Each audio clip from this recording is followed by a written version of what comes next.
কাজটা করতেছে কোন ঠিকাদার আর নতুন ব্রিজের যে পিলার দেখা গেতেছে এই ব্রিজের ডিজাইন করেছে কোন ইঞ্জিনিয়ার? এই কথাটা কেন বলতেছি একটু দূরে থেকে দেখাইলেই বুঝতে পারবেন।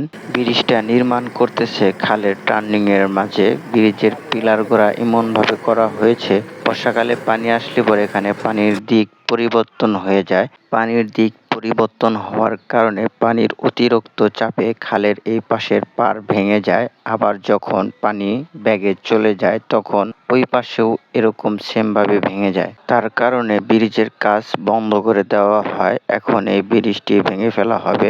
ইঞ্জিনিয়ারের একটু ভুলের জন্য দেশের লক্ষ লক্ষ টাকা ব্যয়ে নির্মিত হওয়া এই ব্রিজটা জনগণের কোনো কাজেই আসলো না। খালের দুই পারের মানুষকে চরম ভোগান্তি পোহাইতে হইতেছে। পাশেই যে কাঠের ব্রিজটা দেখলেন ওই ব্রিজটাই এখন দুই পারের মানুষ যাতায়াত করে থাকে। কাঠের ব্রিজের উপর দিয়ে কোনো যানবাহন চলাচল করতে পারে না, শুধু মোটর সাইকেল ছাড়া।